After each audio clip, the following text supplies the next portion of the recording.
I'm hearing from so many teachers right now who feel like they are carrying the weight of their classrooms alone. Escalating behaviors, of course, the testing pressure, parent demands, and, well, escalating behaviors. And when they reach out for support, it's inconsistent or delayed or even non-existent. Now, this episode is not going to be about blaming administrators, but it is about naming what many teachers are feeling.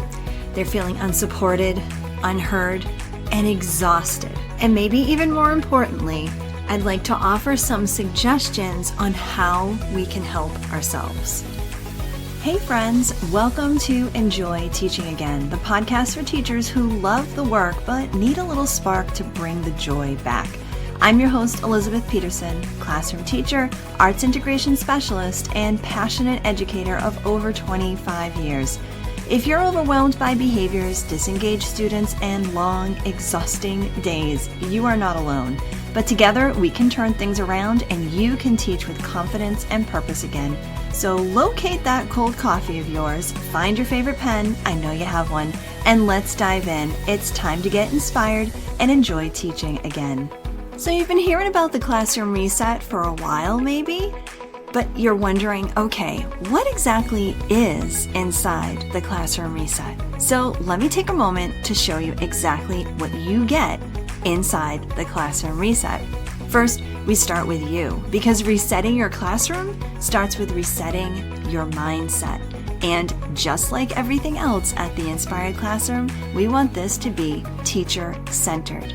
And then we're going to move into some really great proactive behavior strategies. We're going to look at creative engagement tools, simple, I said, SEL integration, and classroom culture shifts that actually stick.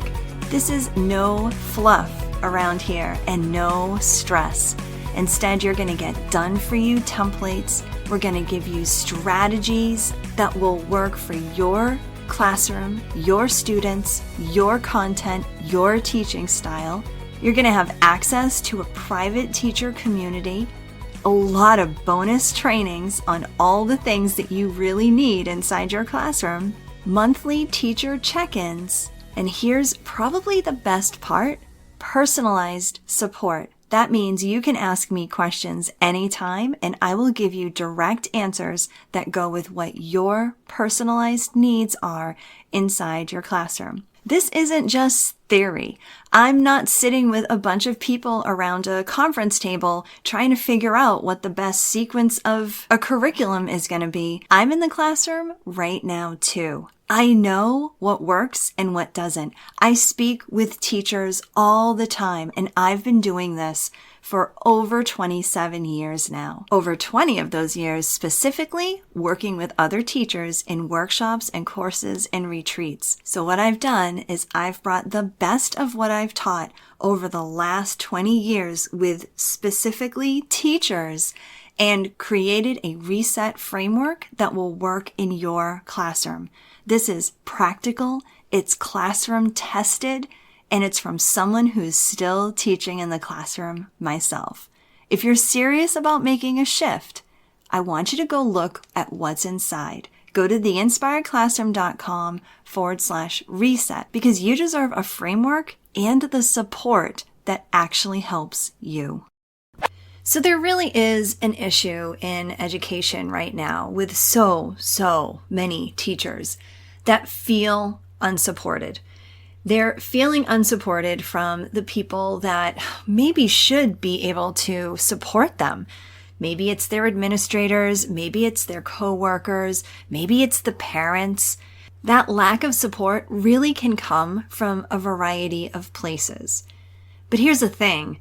When teachers don't feel supported, then they make up for it themselves. Maybe they overcompensate things.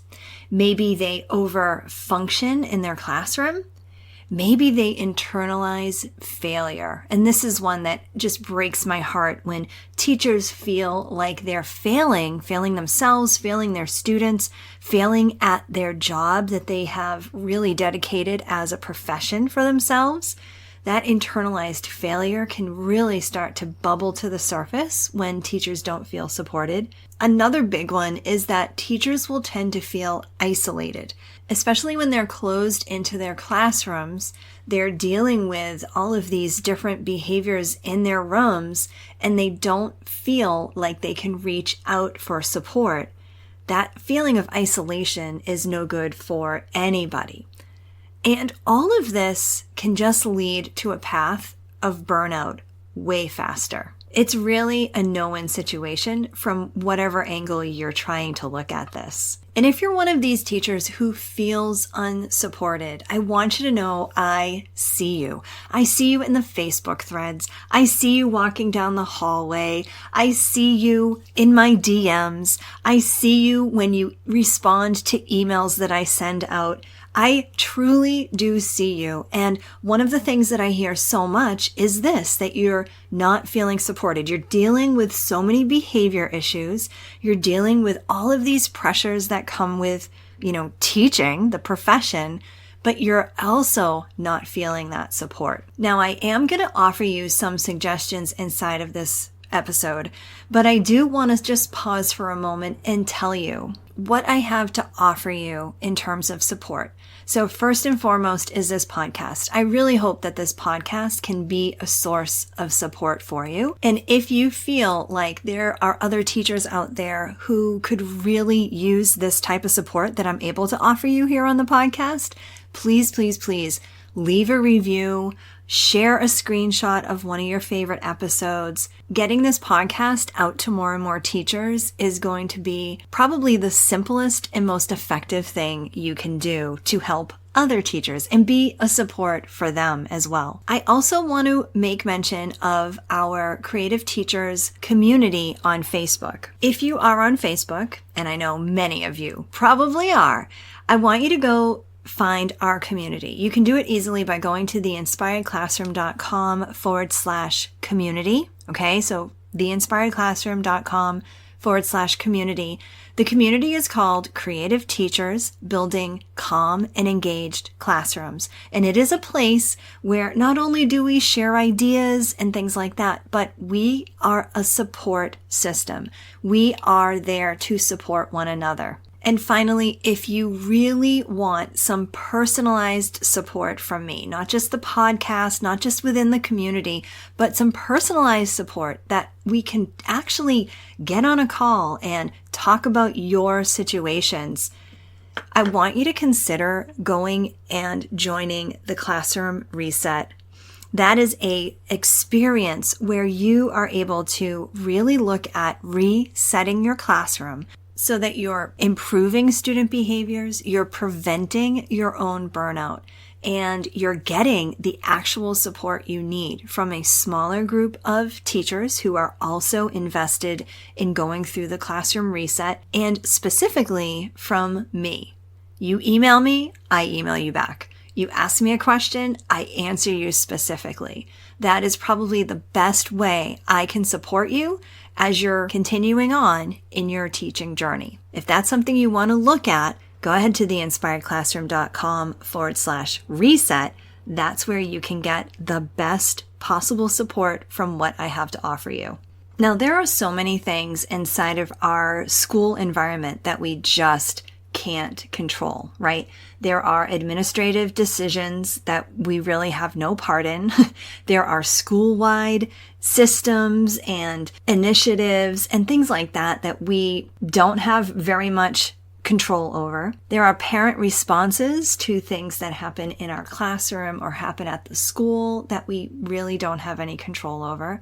There's district policies and things like that that we just don't have any control over. Now, I know that I will often come back to this idea of what you can and cannot control, but this is really important in terms of, everything from preventing burnout to dealing with student behaviors, but it also is important with this whole idea of you not being able to get support, because there are things that you can control that have to do with some of those things that you're probably looking for support in. Those things that you can control and can influence inside your classroom are your classroom climate, the culture inside your room, the nuanced ways that you do your actual teaching, your teaching style, your instructional structures. You can control your language that you use in your classroom, the engagement systems that you have, and your consistency. Now, I've taught for 27 years now, okay? And I have had some very supportive administration, and I've had some blatantly unsupporting administration. I have seen the difference and all the shades of gray in between. But regardless, I've worked so hard to really build my classroom into a place that I want to be. And I've helped so many other teachers do the same. Because those things that we can't control, some of those extreme behaviors, some of the responses we get from other people, those are things that we can't control. But if we take a good look at what we have to offer, we are able to respond to those things in a way that's going to keep our peace. In fact, I remember working with an amazing art teacher many years ago, Stacy. Love you, Stacy. But after going through some workshops and courses with me, Stacy said that, she couldn't change the hard days. The hard days were still going to happen, but she had developed the mindset and gained the strategies to be able to handle those tough days. And when you can get there, that's pretty amazing. So when you find yourself feeling unsupported, I want you to remember that there are things that you can do for yourself. Part of it is a mindset shift, but part of it is taking a look at what you do have in your control, the things you can influence, and taking action on that. The first thing to do is to document things. This is so important, and I know it's something that you know, but it's worth mentioning as this first step, so to speak, because when you can document, you can really keep a trail and a track of the things that you've already tried. This will help you in the long run. It will help others to truly see the things that you've already tried. And of course, an important piece of this is to document with intention and not emotion, with facts instead of just having an all-out venting email. So you want to stick to data, tracking behaviors, tracking the frequency of behaviors that you may be seeing. If you can figure out, you want to track the triggers that might be leading to certain behaviors that you may be looking for support with. But you also want to track the interventions that you've tried. Maybe even some of the words that you have said or the words that have come from the students themselves. Dating things, tracking the times of things. All of these will help you to really not just document what you've done and what you're observing, but it can also lead to figuring out some patterns. And let's face it, if you're looking for additional support from your administrators, they're going to respond so much better to that data, to the patterns that you're discovering and uncovering, rather than the frustration that you may be showing when you go to them with an issue. Here's the thing. As an administrator, if they see you coming with, an emotional issue or a frustration or an overwhelm, there's only so much that they can do because they're going to look at that as something that you're dealing with. Okay, this is where we're going to get a little real here, okay? So if I was an administrator and I saw someone coming to me and they had this incredible overwhelm and this super frustration with things, I would want to help them and I would want to help that person feel better, but I wouldn't know exactly how to help them solve it because that's something that's coming from their emotion. And while I want to support that person, I may not have the exact answers for them. However, If I'm an administrator and I have a teacher who comes to me with frustration, but also the data to back up why they're having these frustrations, why this behavior is becoming more and more, they have a tracking sheet, they have the interventions they've tried, then I'm more apt to sit down with that teacher and see how we can solve this problem. See how we can find the patterns together and maybe intercept before those things get really out of control. The second thing you want to consider doing is really taking some time for yourself to clarify your non-negotiables. Here's what I mean. Think about the behaviors that you deal with on a day-to-day basis. Some things are things that you can handle in your own classroom, right? Things that you can, figure out a different system, figure out how you're going to adjust maybe the culture in your classroom, think about how you can re-engage students in a different way to kind of combat some of the behaviors you're seeing. So thinking like, okay, what behaviors really require some outside support, some support from my administration or the behavioral specialist at my school? And thinking about that versus what are some of the things that I have the influence over and I can stabilize inside my own classroom using my own resources. Sometimes teachers can, think that they need to address every single behavior with their administration, or, and I see this even more often, I see a lot of teachers who just wait too long.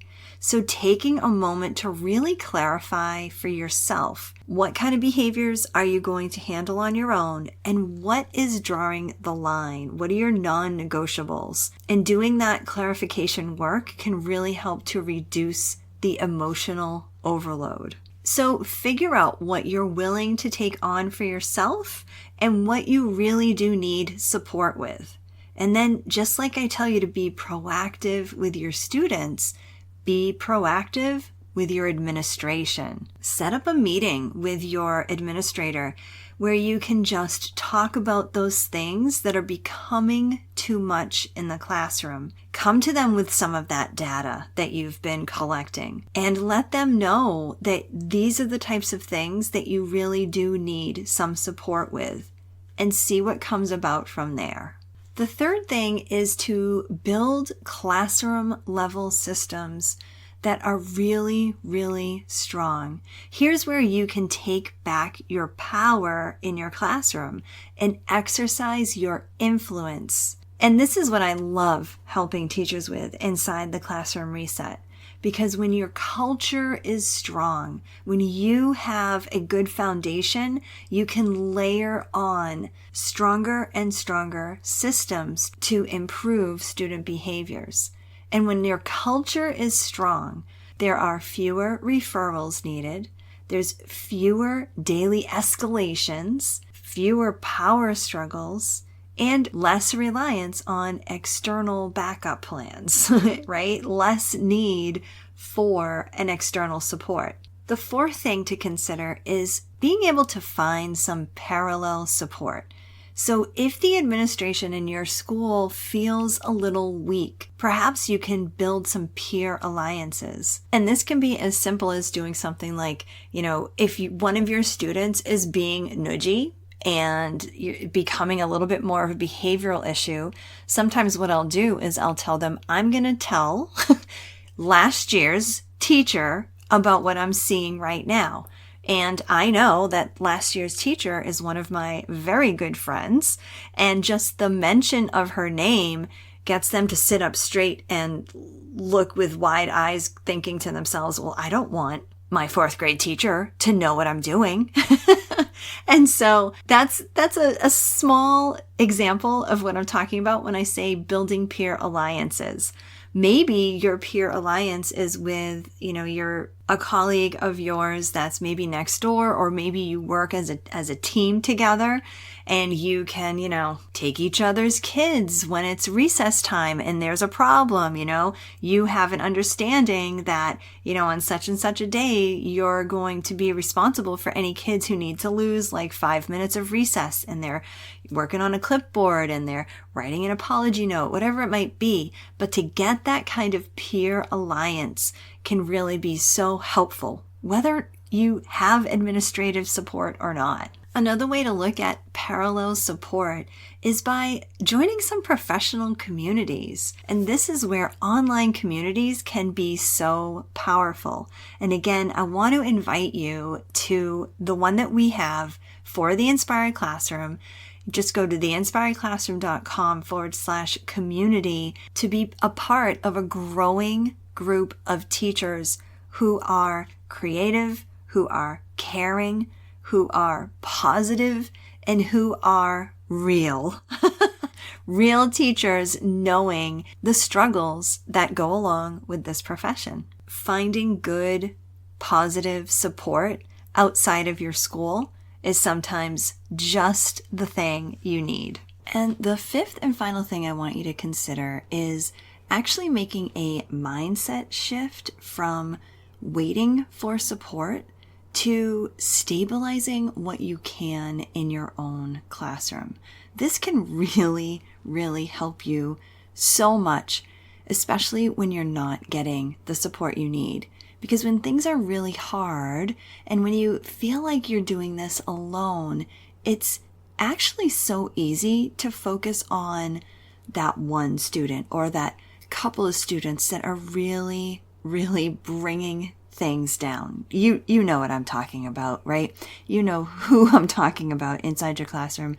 The one that interrupts everything, that pulls your attention constantly, that throws off the entire rest of the class. And the question that you may start asking yourself, because I know I have in the past, is how do I get my administration to just fix this? When are they going to come in and just start fixing this, issuing more consequences, figuring out how we can handle this kid? But when that support isn't coming, or it's inconsistent, or it's even just delayed, we need to ask ourselves a different question. And that question might be something like, what can I do in my classroom that makes this behavior harder to happen in the first place? Because even if that student or that small group of students is still struggling, if the rest of your class is stable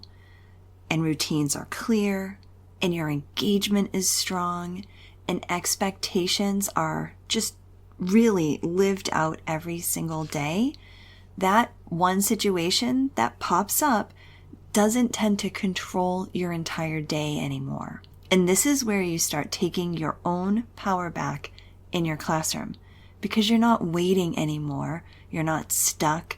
Instead, you're building something inside your classroom that really works, even when support outside your classroom tends to be limited. So here's how I want you to think about this, okay? You don't need to fix every single student or every single situation in order to have a stable classroom. And when your classroom is stable, everything feels just so different and so good, even on the times when things aren't always perfect and behaviors aren't always stellar. And that stabilization in your classroom comes from this tripod effect, from the steps inside the classroom reset of establishing a caring classroom culture. Another foot of the tripod is engaging your students in creativity and supporting your students' social and emotional needs for the classroom. So instead, you're not constantly reacting. Instead, you're being proactive and you're having that influence inside your classroom so that your students can really learn.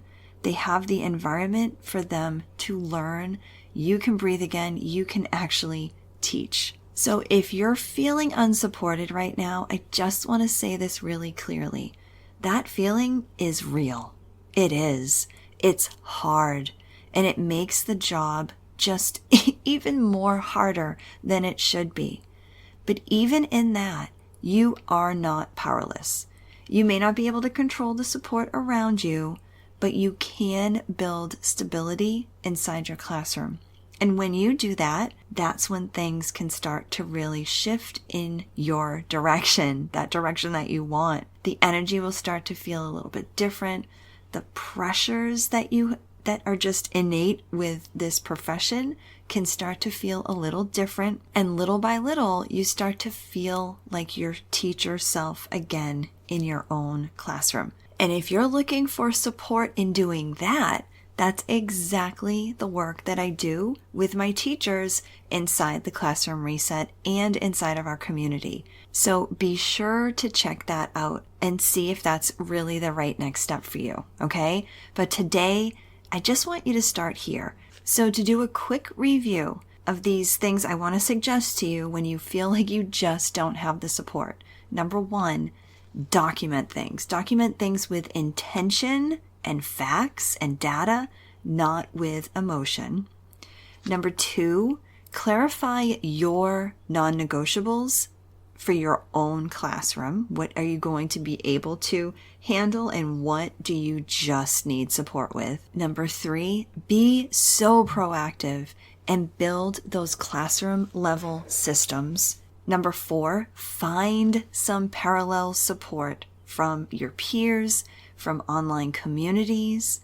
And number 5, shift that mindset from waiting for support to working on and stabilizing what you can inside your own classroom. I hope this episode inspired you, encouraged you, or gave you a fresh idea to try. And if so, I would love for you to take a screenshot and text it to one of your teaching buddies.